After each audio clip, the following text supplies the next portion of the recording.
Good day, wherever you may be. Welcome to Observations. I'm here with Scott and Kirk. How are you, fellas? Great, thank you. I'm good as well. Good. I thought we'd pick up where we left off regarding Moody Jeff. And maybe we can finish Moody Jeff today, at least make a good dent in it.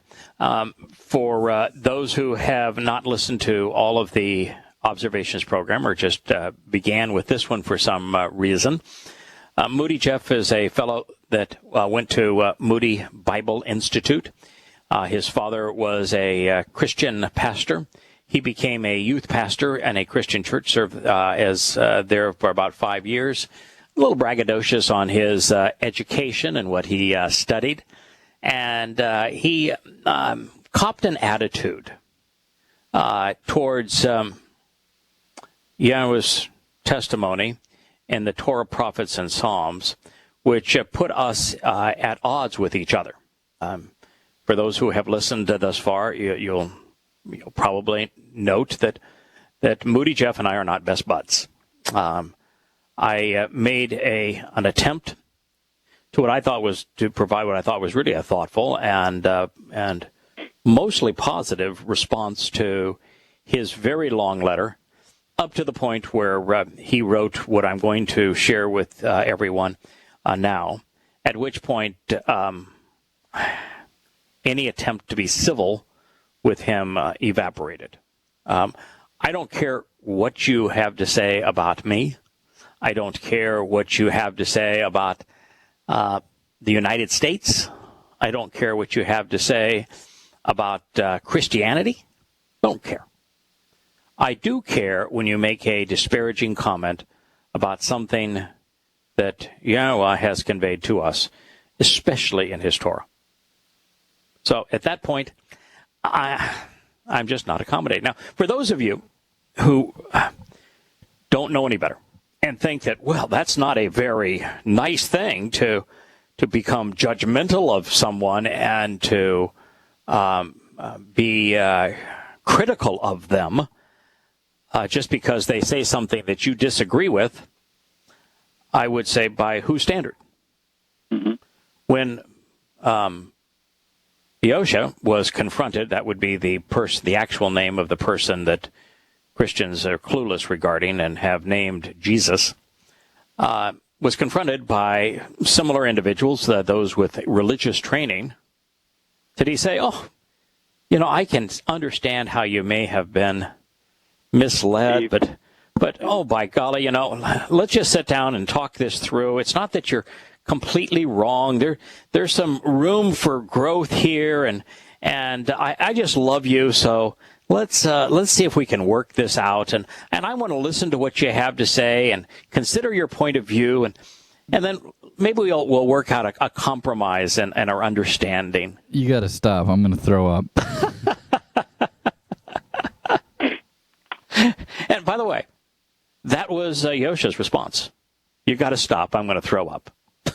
That was exactly his response. And then he spewed out far more critical and negative statements regarding those who were steeped in religion than what I had to say to Moody Jeff. The fact is, I think this even transcends Moody Jeff as much as what I got from so much of this was this is a viewpoint, at least at this particular point in time. This was a viewpoint of people, so many Christians on their againstness, if there's such a word, of Yahowah and Yahowah and everything. So I mean, if we attack the message even more than the messenger in this case. I mean, it's just because it's pervasive in Christianity. All of us have encountered all of this at one stage or another. Yeah, and that's why we're covering this. Yes. Moody Jeff means nothing to me. Based on his attitude, I think the likelihood of him coming to know Yahowah and becoming part of the covenant is extraordinarily remote. He didn't mean a thing to me. Now, I understand there's some covenant members that are more accommodating than is my approach, and they're working with him and see some possibilities and hope in him. But the fact of the matter is, the only reason we're going over this is because Moody Jeff represents a significant cross-section of our world, particularly the English-speaking world. And his attitude towards God and God's testimony is consistent with them. And so by going over their arguments, if you will, their perspective, their attitudes, and responding to them, for those who are listening to the program who encounter similar people, which most everyone will, as you have. Yes, indeed. There's some an opportunity, to recognize, this is at least one way that you can respond. We're not saying that our response is the only way to respond, but this is a way to respond to those sorts of things. And as a member of Yahowah's covenant family, it is our responsibility to be prepared to respond. Mm-hmm.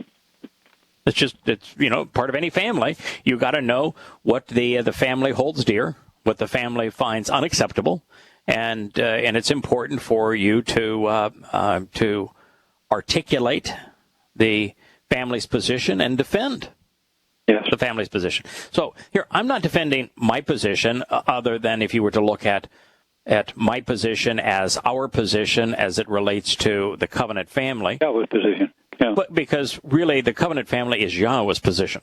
Mm-hmm. So as a covenant member, to become part of the covenant, it was necessary, if you will, for me to accept his position. Now, I don't have to accept his position on everything, but I absolutely have to accept his position on his word, on his plan, on his path, on the terms and conditions of the covenant, on his nature, on his purpose. On the big issues, you either come to know and accept his positions, or you're just on another page, or you're on another page in another place, and it isn't part of the covenant. So I would say that I'm a really independent individual. I'm really bad at compromise. I have an authority complex. I really dislike authority. When somebody says, you have to respect the office or respect the man, I said, no, I don't. I have no respect for stupidity. I have no respect for religion. I have no respect for politics. I have no respect for the military. I don't respect any of those things. I don't have respect for, in America, the judicial department, for example, DOJ. I don't have respect for any of that. I don't respect the currency. I don't respect many things. And so, my tendency, Kirk, and, you're probably not as belligerent as I am, but my tendency is to, when somebody says you either have to accept my way or it's the highway, I will always choose the highway. The only time in my life that somebody has given me what really is an ultimatum, it's my way or you're on your own, that I've accepted is Yahowah's.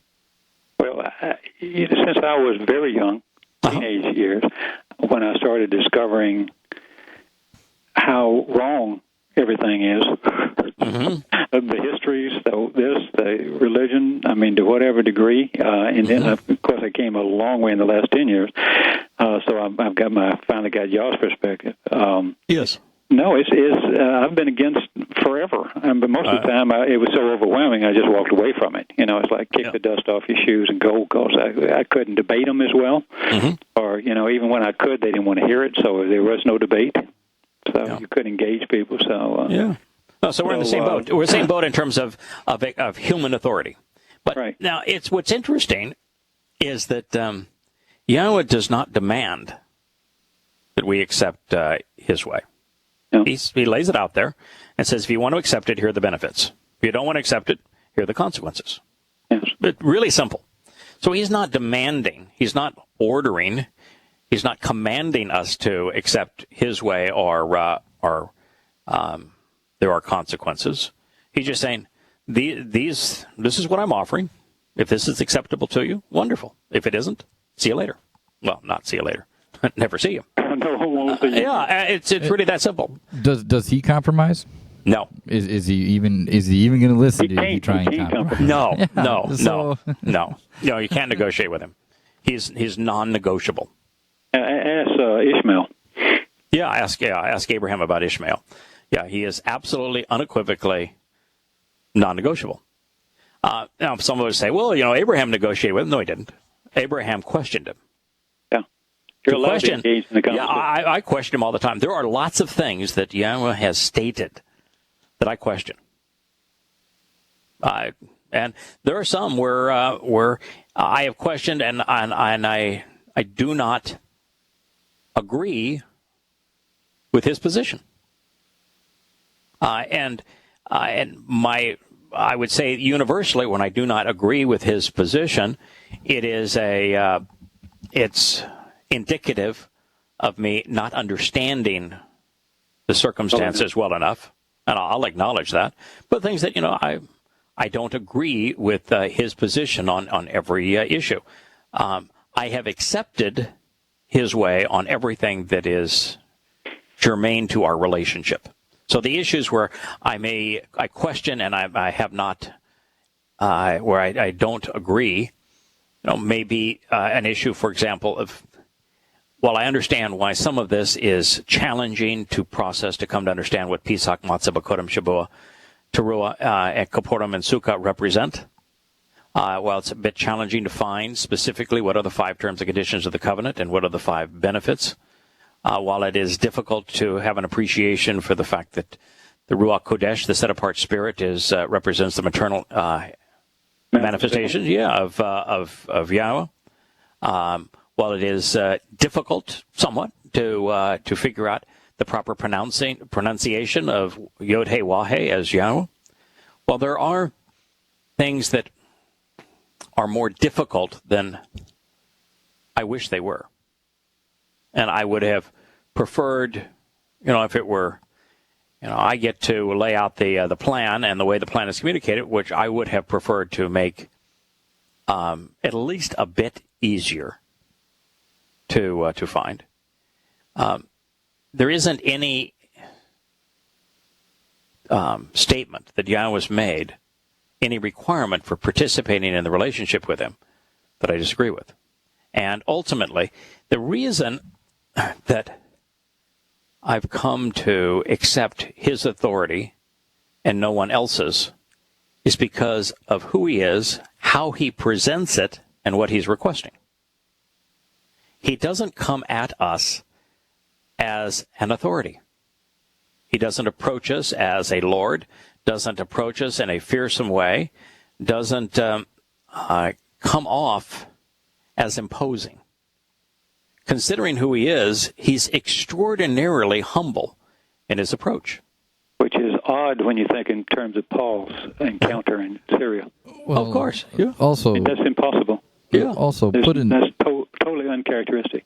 Put into terms what he is. Mm-hmm. He's the creator of all. Mm-hmm. Mm-hmm. I don't know about you, but if I even build his stairs right, I'm pretty happy about those stairs, and I kind of gloat about those stairs. Oh, that's right. You and me both. Yeah. You and me both. I accomplished something in my little mundane world, and I'm pretty proud of the accomplishment, and and it's crude compared to almost anything that God has done. I mean, I understand his awesomeness, but for considering his awesomeness, his approach to us is extraordinarily approachable. Miraculous? Miraculously approachable. Kind, gentle. He says he wants to be known like a person. Yeah, I want to be known as an individual, and the role I want to play in your life is as dad. He says please, and then he please. Asks you, gives you everything as volitional. Yeah, please. Yeah, please consider being part of my family. Please consider.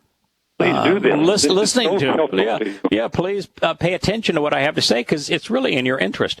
And so he is so non-authoritative in his authoritarian, maybe is the best way to say it, authoritarian in his approach, that I didn't feel put off. And then as I considered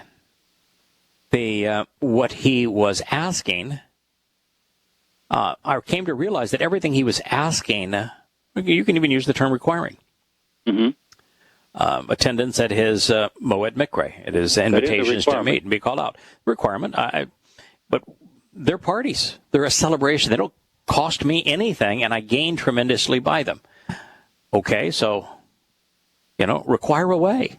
The 5 terms and conditions for participating in the covenant, every one of them is a benefit to me. And, of course, the benefits are out of this world. So, you look at what he's asking and you say, well, it's not like the U.S. government, which is belligerent and will throw your tail in jail if you don't capitulate, and has the muscle and the will to do that, and is in the process of taxing you and limiting you in almost every possible way. He's in the business of saying, I don't want anything that you have other than you to take some time to engage in a relationship with me. I'm not asking for anything. I don't want your money. Absolutely don't want your money. Yeah, what are you going to do with it? Yeah, don't want an oath of allegiance. Mm-hmm. Just want you to engage in a relationship. Don't want you to bow down? No, don't want you to bow down. Don't want you to worship me. Don't want you to blow smoke. I'm never going to ask you to pray to me. Never. That is so, in the backdrop of Christianity, that's so bizarre. It's so bizarre, yeah. And so he is approachable just because of his nature. Now, as I share now what Moody Jeff wrote, the problem here for Christianity and for secular humanists is that religious buffoons, absolute jerks, have created a false impression that the Torah is a set of laws. And Torah does not mean law. And they've created this impression that God is a mean-spirited disciplinarian who has imposed a bunch of arcane laws that you either obey or he's going to burn your britches in hell. And that such a God, they know, is sadistic. He would not be lovable. He's not approachable. And he's not relevant. And so that is the lens through which the vast preponderance of people, Christianity, the biggest religion. Most people, period. Yeah, at 2.5 billion people, and what secular humanists have been indoctrinated to believe. Right. Now, there is no Hebrew word for obey. God never once asked you to obey him. Never once. And Torah does not mean law. Torah is the kind of thing that a genuinely loving father, and by loving father, I define love in the same manner that Yahowah presents it. Love is not all this syrupy, sweet, emotional stuff. Love is doing the right thing for the right reasons in a relationship, and being willing to make the sacrifices of time and energy into the relationship to do what is in the best interest of those that you're engaged with. Mm-hmm. So, good definition. Yeah, that's Yahowah's approach to love, and so he is really centered on, I'm going to tell you what you need to know, and I'm going to tell you what's not good for you. I'm going to tell you what's good for you. I'm going to educate you the best I possibly can, and I want you to trust me to take care of you in every possible way, here and forever. And that's the approach. That is what the Torah is, and as a loving father offering to do that for his children, you would expect Torah to mean exactly what it does. The Hebrew word Torah means guidance, teaching, instruction, and direction. That's what Torah means. Yeah. And the two words that Yahowah uses consistently relative to his Torah is he asks us the two verbs that he uses are shama and shamar. Mm-hmm. Listen to my teaching and closely examine and carefully consider my guidance. So that when you recognize that, then you realize that the next thing you need to realize is that in Yahowah's 7 Moed Mikra, he's got 7 annual meetings, which the first 4 of which provide all of the benefits of the covenant. That you first realize that the animal that is sacrificed on these is sacrificed the same way that the cow is sacrificed if you have a hamburger.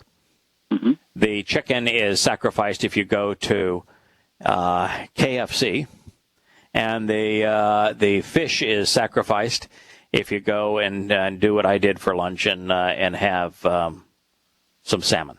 Mm-hmm. You can't eat the animal alive. Someone has to kill the animal, and then the animal is cooked and prepared to eat. And that has been the nature of omnivores, like humankind, from the beginning. And so if you're going to have a feast and a party to an association with that feast, and each of these 7 Moed Mikre or feasts, you need to have some food. And food includes meat, high-protein meat. In Yahowah's view, his favorite happens to be lamb.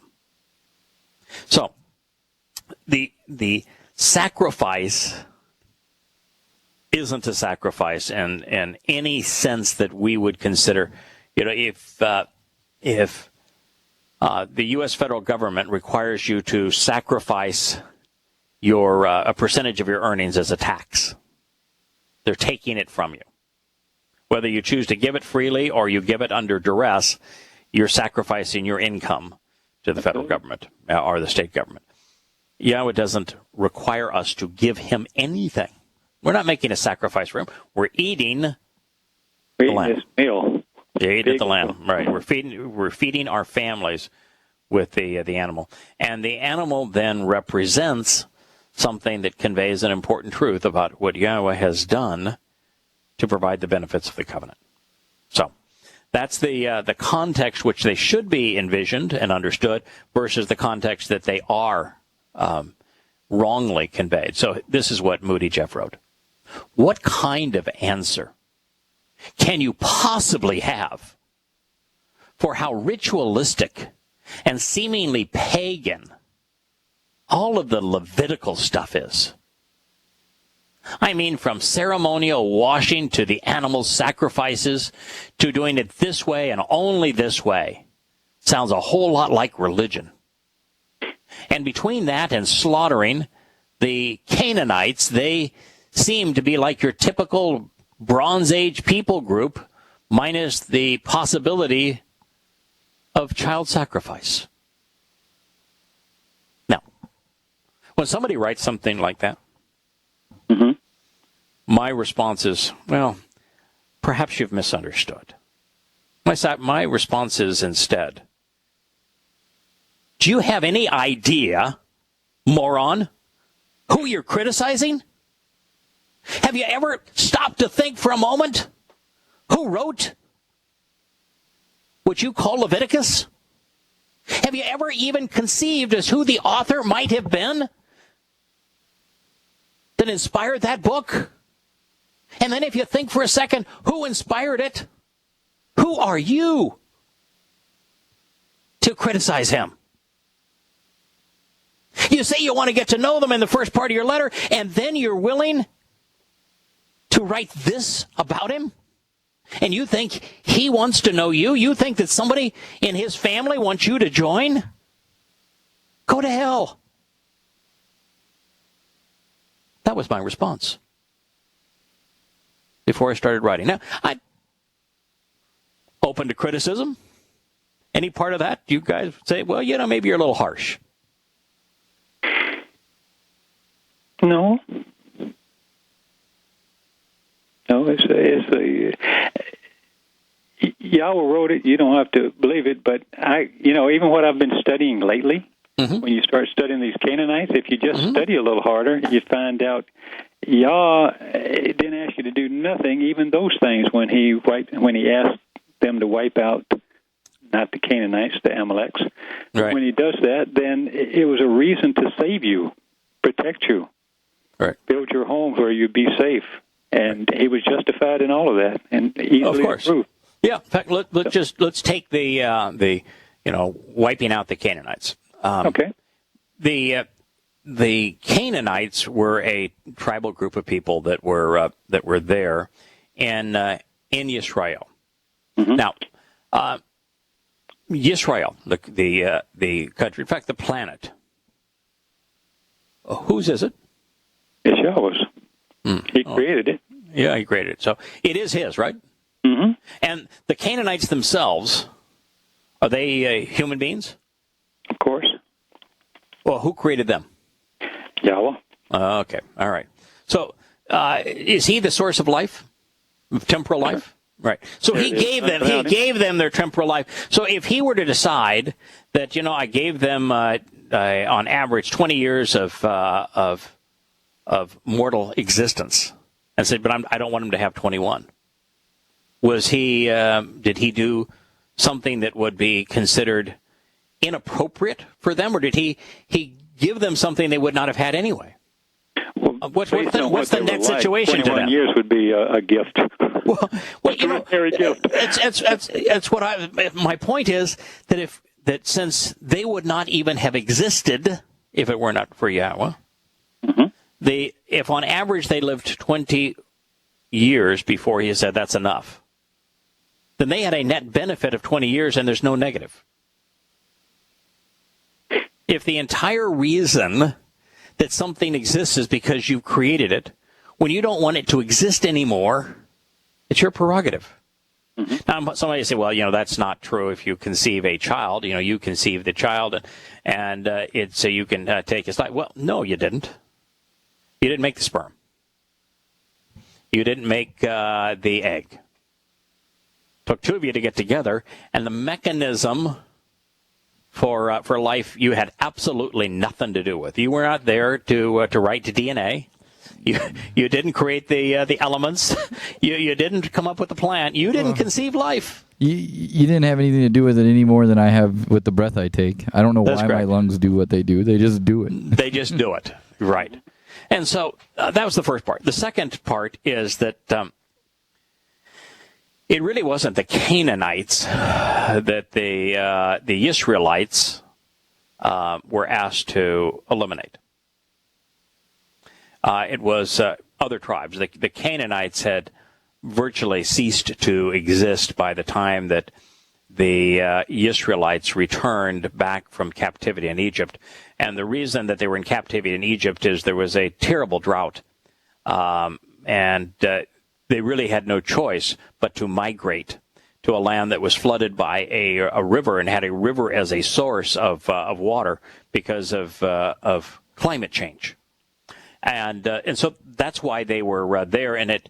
And the native peoples of that area, the Canaanites, essentially faded away. Now, that doesn't say that there weren't some native peoples. You did a study as to who the native peoples were at the time of the return. This would be not the time of Abraham, but at the time of that Moshe leads the children of Israel out of captivity in Egypt and has liberated them. And he has then promised them an area that represents 1/100th of 1% of the Earth's land surface that he has, that really is all his anyway.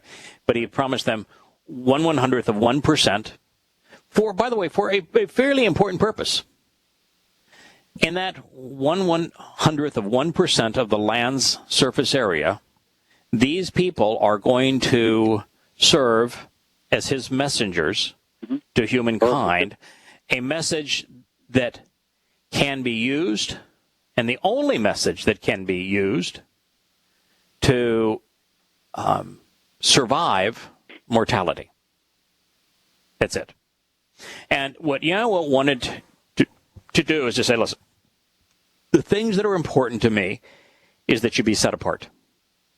You have to be set apart from normal human influences. That means human government, human religion, human military schemes.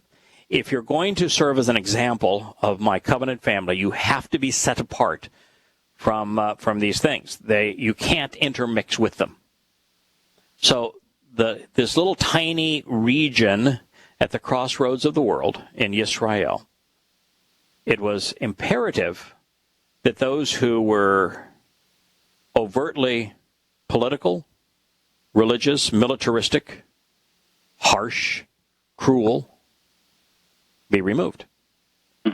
And if you want a metaphor, the metaphor is if there is an abandoned house that is given to you as an inheritance on a farm, and there's foreknowledge that in that house it is filled with poisonous vipers and rats that have been infected with bubonic plague and vermin with rabies. Are you going to say, come on, family, let's all move in and let's all live together happily ever after? Or are you going to say, before we move in there, we need to remove the venomous snakes, the vermin with rabies, and the rats that have bubonic plague? Well, the remnants of those peoples that were in Israel, and it was about 5 to 10 villages, really no cities, but 5 to 10 villages of tribal peoples. What did you learn about them, Kirk? Well, I went down a different road I wasn't expecting. There was obviously some small tribes and people there, but what had happened, and eminently provable, and one day if you want to, we'll go through all this, but just take my word for it that all accounts agree any direction you go in history. When Moshe came out with the children of Israel out of Egypt, that left a great void there, because remember, a couple of things were happening. It was rather an upheaval that destroyed Egypt. Everything was really destroyed. They left. The 10 plagues. Oh, yeah, actually occurred. This wasn't a minor little event. Right. This was a major event. Right. And that's recorded throughout all that region as well. And Mitzrayim, which is what we call Egypt today. Egypt. Actually, it's not what the Egyptians call Egypt. They call it Mitzrah, from the Hebrew Mitzrayim, which means crucibles. Their refusal to let their labor source, their slaves, go. Yes. The consequence of not letting the slaves go is exactly what Yahowah wants humankind to understand. If you're a religious or governmental or military institution, and you try to control the lives of masses of people, as the Roman Catholic Church has done, as the Islamic religion does, as the U.S. military has done, as the Roman military, the legions, did. If you try to control lots of people,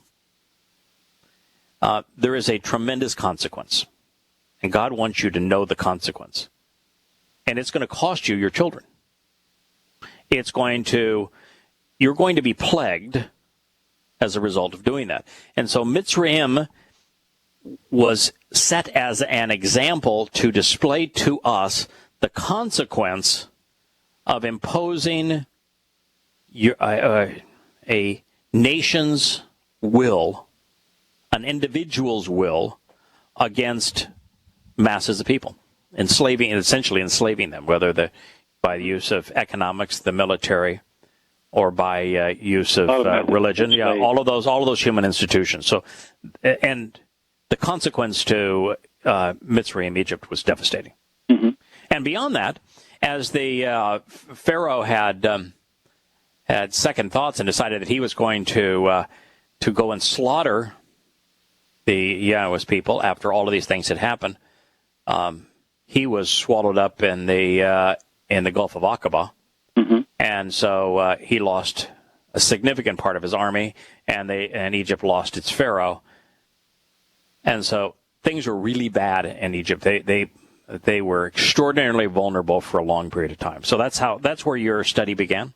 Well, yeah, and what I discovered, and it doesn't matter whether you go to the Torah or there are Egyptian accounts of exactly verbatim each one of these catastrophes. There's the Hermitage in Leningrad. There's the stones there. There's the El Ardish stone that describes who came in, and on and on and on and on. And I mean, it just goes pages and pages and pages. But but I reduced it to about 5. But what happened when you have a void, and the Arabians down in Arabia, you had a group of people called Amalekites. Amu was the Egyptian names that they called them, and they were later known as the Hyksos. But those were the Amalekites. They left in huge numbers. They left going up the coast, going towards Egypt. And originally they were just going to get out of all the trouble they were having down there, which was the same events that were occurring in Egypt. They, in turn, wound up, they did run across Moshe, because you remember they have a battle with the Amalekites. Right. And about the same time, within a few days of them leaving, these people are starting to enter Egypt. Now, there's no, according to the Egyptians, according to every source you can find, and there's plenty of them, there's no army there to protect the Egyptians. Their land is devastated. All those plagues have killed off their food, et cetera, et cetera, et cetera. And these people come in, and when you read about the Amalekites, you'll find out they were the most horrible human beings you've ever encountered. They cut off their arms. They raped the people. They murdered the people. They were Muslims. They were Muslims before Islam. You know, what's interesting, of course, is that... They were the prototype, which is interesting, because God always shows you something in the past that's going to happen in the future, and so forth and so on. Right. In fact, it's really interesting, too. Most people don't know, but the first 30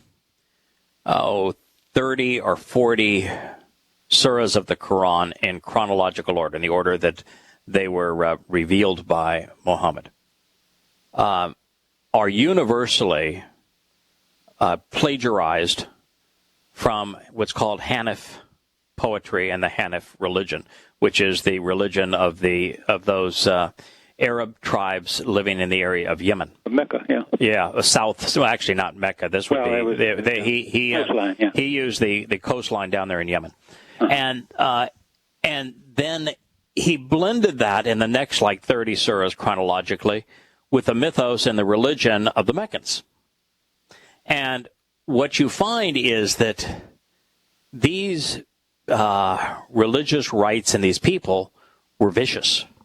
And so it's why in Islam there is so much viciousness in the Quran, where the Quran tells you to cut off people's heads, to cut off arms and legs on opposite sides, why Muhammad told his goons to go murder women while they were breastfeeding children. It's why he led 75 terrorist raids, and after a terrorist raid, he'd actually bludgeon people to death and then gloat over their bludgeoned bodies. It's why Muhammad himself was a rapist and encouraged his men to commit acts of rape, why he was a pedophile. The kinds of despicable actions that were perpetrated by Muhammad and the first Muslims were usurped. Could even compare, though, to what the Amalekites were doing on such a larger scale. So the Amalekites served as the foundational basis of the first 30 to 60 surahs of the Quran chronologically. Amazing. Yep. Yeah. And then, of course, they dominate Egypt. Mm-hmm. They start to dominate Israel. You know, the what is now Israel. At that time, of course, they were wandering in the desert for 40 years. They couldn't get in, or they chose not to go in when Yah told them to go in. And they walked away, and then they tried to invade it again, as you know the story. And then they lost, and they were the next generation comes 40 years later before they can enter. Mm-hmm. And what they're fighting against, of course, when they do enter, when Joshua does it, they're still fighting the Amalekites again. Right. And they name the names, and you can put them all together. And they are joined with some of the other tribes that grew up and so forth, but they're still fighting this thing. And it wasn't really until then it kept on going. I'm going to make a real overview here. Right. You go right back, you keep going, and next thing you know, by the time you get to Samuel and Saul, he's told he takes 140,000 troops or whatever it is and 10,000 Yehudi, and he wipes out the king of the Amalekites, who was still in power from Israel all the way down to Egypt. That was the last king of that dark ages of Egypt. And it was the most fascinating little journey I was blown away. And then and all the scriptures tell it from everything from Psalms 70:49, when he talks about Yahweh he says that Yahweh sent forth these fierce angels, these evil angels. Well, God doesn't have any evil angels. That's the way the English translate it. Right. Mm-hmm. You know, he doesn't use the bad guys.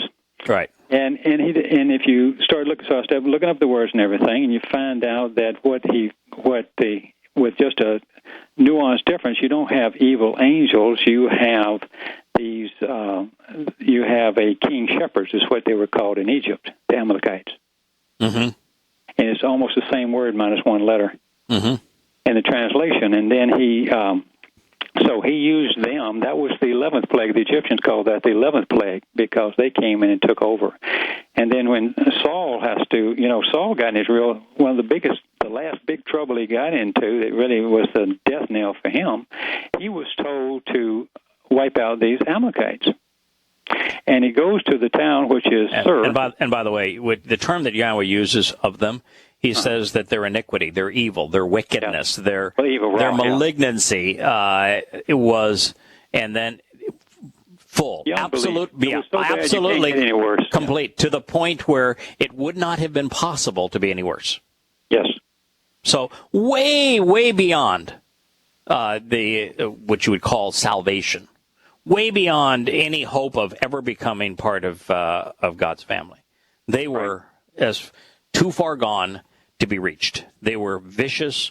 They were rapists. They were pedophiles. They were mutilators, child sacrifice, everything that you can imagine. Bad. They were.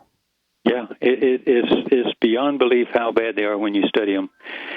And more so it's this battle that goes on constantly between the Israelites and these Amalekites, even though there's some Edomites and other people that are joining with them and everything, and even some Philistines at one time.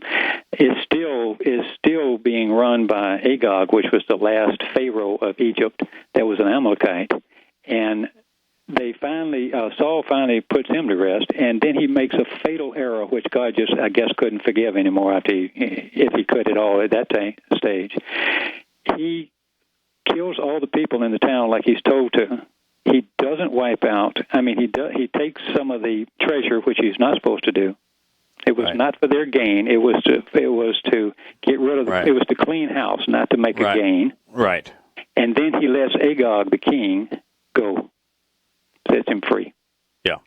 Yahweh said, "Wipe these people out. They're going to come back and get you, and they're going to come back and get you, and they're going to come back and get you." Right. And he doesn't do it. Plague your home. And then David tries to finish it off in Samuel after that. And amazingly, throughout all of time, is this same type of character, actually from the same places of origin, doing the same things against Israel. They fight this battle constantly. I was stunned. Yeah, and they're still fighting it because they have. God says they're going to.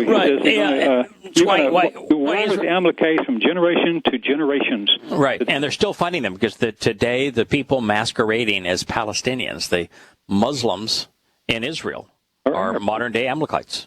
Absolutely. As a matter of fact, racially, they are as close to Amalekites as they could possibly be. They have no racial connection whatsoever to the Philistines. But as Arabs, they have absolute. When you get to it, right? They have absolute racial identity with the Amalekites. That's who they are, and they are every bit as vicious, as cruel, as terroristic, as immoral as the Amalekites, and they're as deadly to live next to as were the Amalekites. Yeah, it's just. It was just amazing. It was absolutely amazing. Yeah. See, and God's not inclusive. That's people that don't understand that. He's not inclusive. He doesn't love all the little people. He doesn't love all the little children. He is not all loving. To be loving, he hates that which is harmful to those he does love. He loves his children. He loves Yisrael. And so anything harmful to his children, anything harmful to Yisrael, he is opposed to. He's not accommodating. He wants his children to be set apart, to be distanced from the like of the Amalekites. which would to be today's world, it would be Islam. It would, there's not much difference in the Amalekites in the way that the Romans acted, or the Spartans acted, or the Carthaginians acted. But the Amalekites were just an extreme version of vile. And so that's the reason why they were chased out. Now, there's other things in his list here. He talks about the fact of slaughtering the animals. Slaughtering animals. What's interesting is that there's this conversation that is between Yishak and Abraham, that if you really read this and think, you're left with a conclusion that is that's extraordinarily important, a perspective that very few people have. And this is the conversation. I'm going to pick this up in Bereshith, Genesis 22:7.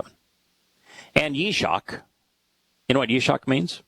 Yes, laughter. Yeah, laugh and play. Happiness. Yeah, laugh and play. And Yishak, that's Isaac, Abraham's son. And Yishak spoke to Abraham. Now they're climbing up Mount Moriah. And Yishak spoke to Abraham. Abraham means father who rises up, who lifts up, and who stands up. Father who reaches up. Father of the abundantly enriched, merciful Father, as well as on the negative side, father of multitudes who are confused and troublesome. And Yishak spoke to Abraham, his father, stating, Father of mine. Now, it's interesting the way it just begins. Father, father, father. Even Abraham is based upon Ab, meaning father, and Raham, meaning to raise up and lift up. Mm-hmm. So the name father is in Abraham. He said his father, stating father of mine. So God's trying to say here, there's a father-son relationship here, and that's what the covenant is all about. So he responded, Hannah, here I am. Look up at me. Pay attention to the details of this discussion presently, right here and now. I'm here. My son, Ani Ben. Then he asked, behold, Hannah, pay attention. Pay very close attention, noting all of the relevant details. The fire and the wooden pillars. But where is the lamb for the elevating offering? Now, you'd just read that, and you'd say, oh, well, of course, the lamb, Passover, that kind of thing. And you say, well, lamb does mean Passover. So, first of all, you're saying they were going there to celebrate Passover. Mm-hmm. Whoa! Because what happened exactly 40 Yobel, 2,000 years later, on this exact same place with a father and son regarding Passover? Yosha became the Passover lamb. Where is the lamb? Oh, the lamb is Yosha. Be right here in exactly 2,000 years, my son. Don't you worry about that. Figure it out. They were dress rehearsal for Passover and drawing attention to the lamb. Now, that ought to be enough to be earth-shaking in terms of your perspective. But the first thing that I did is saying, wait a minute. Why is he asking about a lamb? There weren't any people in the world at that time that were sacrificing lambs, much less engaged in eating lambs as part of a meal to have a relationship with their deities. Yeah. So I began to study this. Yes. The question regarding the lamb, while seemingly subtle, affirms two profoundly important aspects of the adventure to Mount Moriah. For him to have recognized Yishak, that they needed a lamb to roast on the fire, requires an understanding of the Torah. Abraham had obviously shared it with him, even at an early age. And even more revealing, they were intending to celebrate Passover, just as Yosha did 40 Yobel later on the same mountain. How else would he know to ask the question if he wasn't informed on all that? That was correct.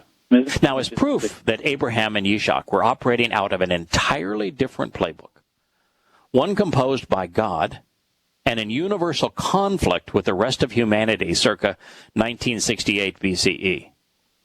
In the cradle of civilization, indeed, Abraham's birthplace, the Sumerians were sacrificing humans, not lambs. 6 years ago, archaeologists at the University of Pennsylvania reached this conclusion after conducting CT scans on the skulls of over 2,000 victims buried in 16 golden tombs in a single royal cemetery in Sumer. These researchers reported that human sacrifices were conducted on a very large scale. The common characteristic of these ancient remains is that 2 1-inch diameter spikes had been driven through the heads of the men and 1 through the women while they were still alive. Their bodies were then baked, albeit not burned, and then doused with mercury so they wouldn't decompose and could be put on display during religious ceremonies.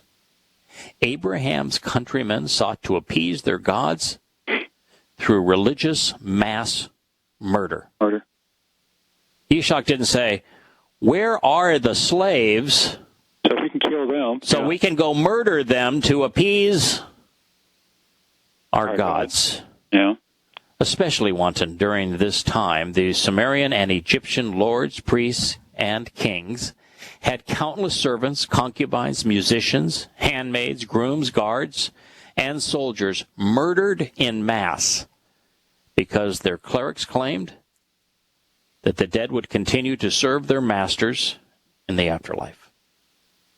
Worse, the Phoenicians and the Carthaginians sacrificed babies to their gods. In one cemetery alone, urns containing the tiny bones of 20,000 ritualistically murdered children have been found. This is what God wanted removed from Israel, from his home. It has recently been discovered that the Greeks practiced human sacrifice, as did the Romans through the 2nd century BCE. The Mongols, the Druids, the Chinese, Japanese, Mayans, Aztecs, Incas, Polynesians, and Africans prolifically, barbarically, and religiously sacrificed innocent human lives on behalf of their make-believe gods. So the only reason that Yitzhak would have asked his father about a lamb is because he was aware of Yahowah's instructions regarding Passover.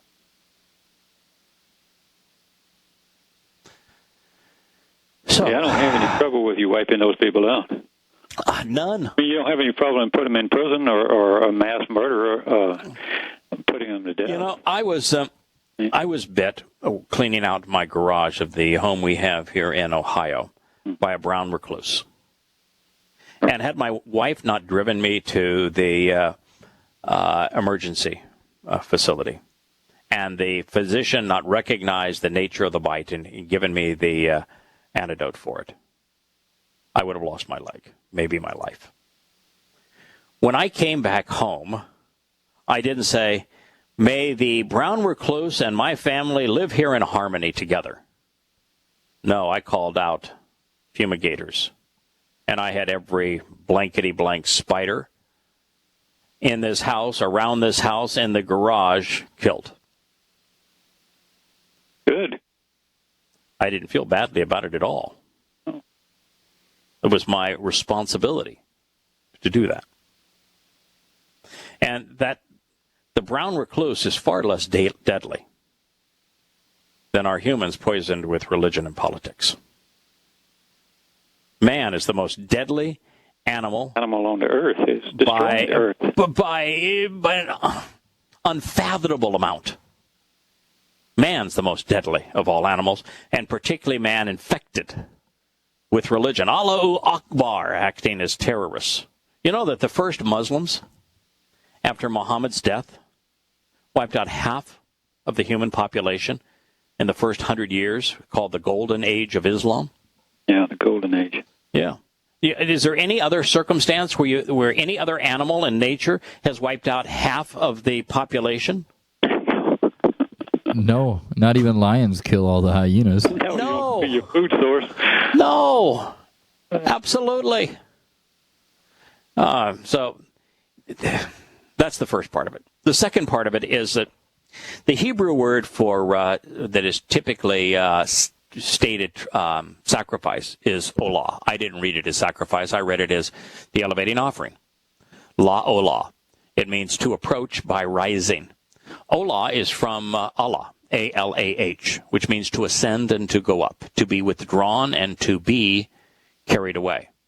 Now, is there any way from olah, which is based on the verb Allah, to ascend, to go up, to be withdrawn and to be carried away? Can you get sacrifice from the actionable root of olah or from olah itself? How in the hell does anybody in their right mind translate olah as sacrifice? Sometimes they translate it as burnt offering. Well, how do you get burnt offering or sacrifice from a verbal root that means to ascend, to go up, to be withdrawn, to be carried away? They get it because it fits the narrative that they want to spew. That's the truth. Yes. Yeah. It's a burnt offering that's a sacrifice. You're sacrificing an animal that's a burnt... But guess what? When you're cooking the lamb for Passover, is God's instructions to burn it up? You get all the nourishing parts. No, he wants you to cook it, right? Yeah, and the only part that you burn up is after the fact. You've fed your family, you've taken all of the nourishing parts, and the parts that are not edible, you burn up. Mm-hmm. So there really is no burnt offering. No. And what does God get out of this? Smoke? Oh boy. You just burnt some fat. Mm-hmm. You just burnt some bones. You know, have you ever smelled burning flesh? Unfortunately, yes. Yeah. It's disgusting, isn't it? Mm-hmm. I've actually just smelled my own burning flesh. I got third-degree burns it was first, I guess, is the worst. I had first where they the blister up and then the blisters open. Becomes, the skin becomes so bad, I caught myself on fire. And I got first-degree burns over my arm and shoulder. And the smell, oh, God, it's unbelievably bad. It's like the crematorium in the Nazi concentration camps. The stench of burning flesh is just unbelievably bad. Yeah, unbelievably bad. So there is no sacrifice. It's not an offering made to God. It is the reason that the fire is used is the fire is used to cook the lamb so that it is nourishing, and you get rid of the parasites, anything that if you eat an animal raw, you're likely to get sick. So you cook it. It not only tastes better, it's eminently safer. And number two is that the fire then is used to eliminate the part that's not edible. And there's two advantages of that. One is that other carnivores don't come into your camp and say, tasty, but that wasn't enough to eat. I'm just going to keep right on going. And how about your children? And number two is that part of the remains of the body, the first thing is that the flies lay their eggs in it, and it gets filled with maggots. Yes. And it becomes good about that. Right. Yeah. It becomes a source for disease. So that's not good either. And so it eliminates the trash, eliminates the risk to burn up that part which is not eaten, and it's the perfect means to eliminate the anything that's harmful in the food and to make the food taste better. That's why it's on the fire. Now, the fire has some other symbolic benefits. One, it provides light. It provides warmth. It draws people together. Lots of advantages.